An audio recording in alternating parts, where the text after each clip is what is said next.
I got into wholesaling real estate when I was 17 years old, and I thought that it was going to be an easy buck. I thought that I was going to make a couple calls and I was going to make $10,000 or $15,000 and it was going to be smooth sailing from there. But I was very wrong. What's up, guys? No flipping secrets here. I'm Jesse. Today, I'm going to be going over the exact mistakes that I made in my first year wholesaling real estate from ages 17 to 18.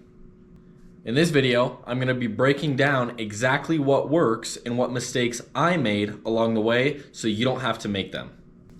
When I first started wholesaling real estate, I used to think that it was minimal effort and it was quick money, it was easy, and this business was basically smooth sailing. I used to watch all of the gurus that maybe you watch, people who look like they've got this crazy life on camera, but they're probably not doing any deals, and they sell you a $20,000 course. Now, there are some people who do have a course that they actually bring real value to the table. But a lot of them just bring you a course, but they don't actually do wholesale deals themselves, and they teach you how to do wholesaling when really all of their money comes in from the people who are paying for the course. When I would watch these videos, it looked so easy. You just make a couple calls, and then a seller wants to give you their house at 50% of ARV, and you lock it up and you make $40,000 or something like that. But then when I started, I wasn't making only a couple calls, I was making hundreds and hundreds of calls, and I was getting no results. And I was wondering why this was. Why wasn't I making a couple calls like these people are saying to do and making $20,000? I quickly realized that a lot of people sell you on the dream of wholesaling, that it's gonna be a quick buck, and then when you get into it, you pay for their course and you basically never do a deal.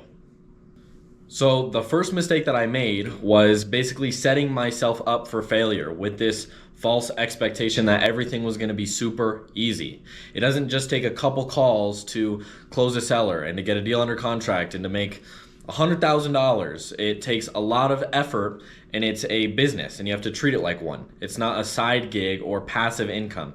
It is very much active, that you are working on your business to make it grow, at least in the beginning. Another mistake I made, and a lot of wholesalers make in the beginning, if not all wholesalers, is not learning how to comp properly. I would lock deals up just way too high because I didn't know how to comp.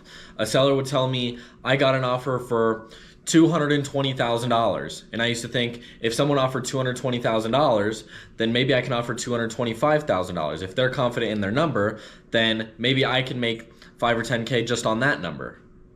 But what I learned over time was a lot of people, a lot of other wholesalers and investors throw out a number that a seller wants to hear just so they can lock it up, but in the inspection period, they're gonna renegotiate the price anyway.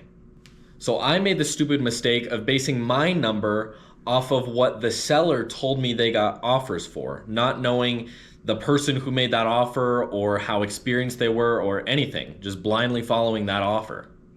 And honestly, when I first started, I had no idea how to comp. I was comping properties with a difference of like 1,000 square feet. I was comping with different materials, crazy differences in the year that was built. I was comping new construction with super old 1950s houses. I was all over the place. And honestly, my first deal, I might have gotten lucky finding a buyer because I was really comping the property with other multifamily homes, just because it was a single family home with an ADU or a mother-in-law suite. So I thought you probably comp that as multifamily because there's two separate tenants. Or I would comp it with multifamily, and then my other comps would be single family. So it was just ridiculous the way that I was comping these deals. Also, I used to underestimate repair costs super heavily. I remember there was a house in Denver that I was wholesaling that was 3,400 square feet, and it needed probably medium rehab, so probably around $100,000 in work, and I thought that it only needed about $40,000 in work. So doing that, when I would present the deal to other buyers, they would basically not respond. I would lose all of my credibility because they know that I'm stupid saying that it only needs $40,000 or $50,000 in work when it obviously needs way more than that. But honestly, I think every wholesaler has to go through that process of kind of guessing what repairs are in the beginning, or kind of figuring out whether this is a good comp or a not so good comp. Everybody has to do that in the beginning. There's no way around it.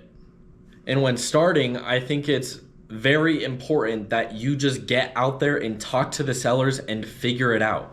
I was spending too much time comping before I even called the seller. I would figure out what ARV was. I'd figure out everything about the property, and then I'd call the seller and they wouldn't answer. And I just spent 15 minutes on everything and I didn't even talk to the seller.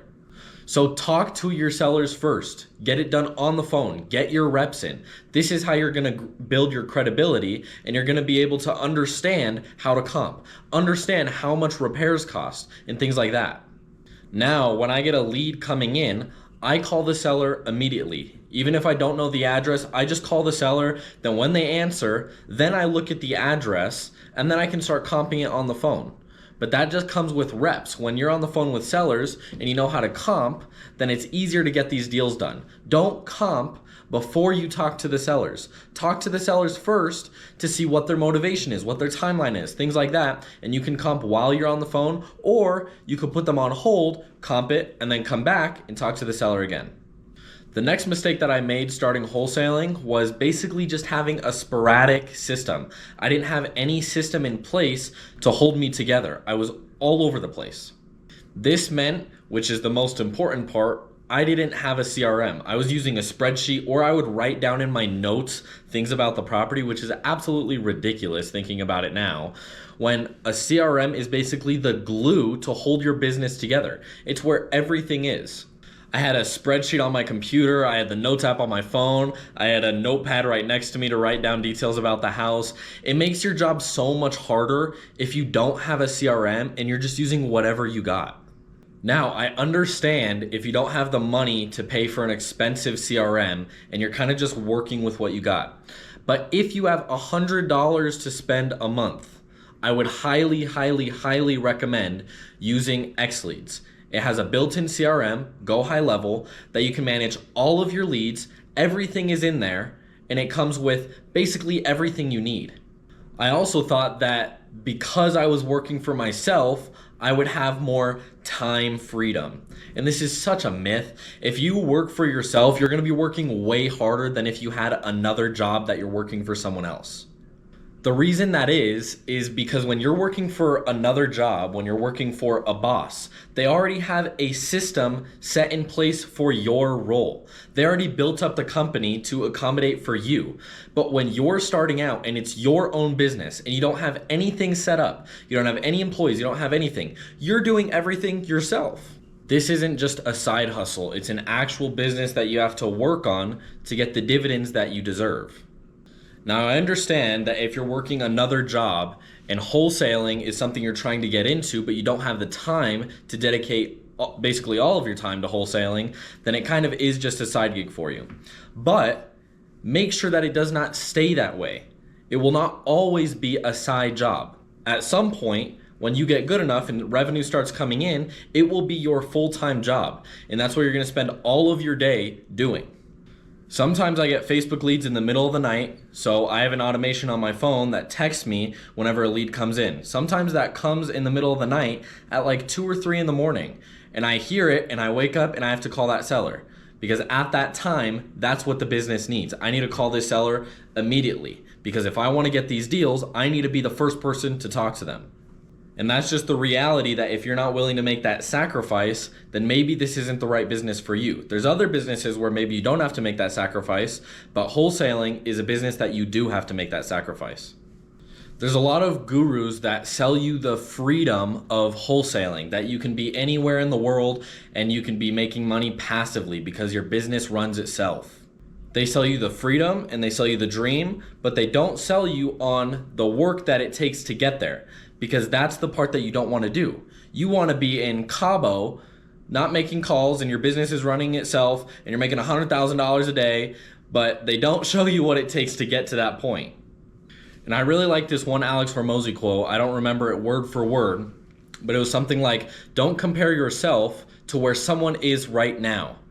Compare yourself, if you're going to compare yourself, to where that person was at your stage. Now, comparison is the thief of joy, but if you are going to compare yourself to what you see on Instagram or TikTok or wherever it is, then compare yourself to where they were at your stage, not where they are right now. It's like comparing yourself to Warren Buffett and say, he has $300 billion, but I don't have $300 billion and I invest in the S&P 500. Why does he have so much more money than I do? But honestly, don't compare yourself to anybody. It robs yourself of happiness and it'll just take you longer to get to that point.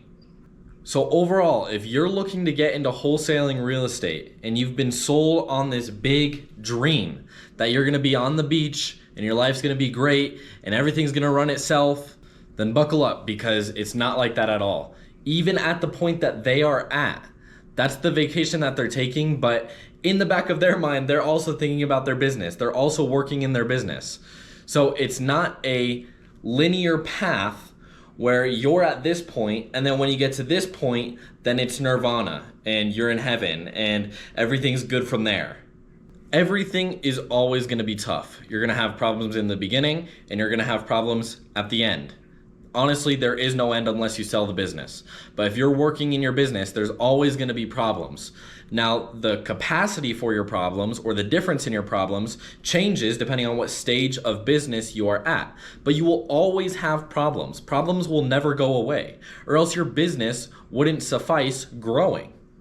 So overall, please don't make the same mistakes that I did. I made a ton of mistakes and it basically stunted my growth up until now. I probably could have done a lot better if mainly I had a mindset shift in the beginning, but I didn't. I thought that it was gonna be super easy in the beginning, but also running my comps, making sure repairs are good. Make sure you don't make the same mistakes that I did, and you can grow in this business way faster than I am.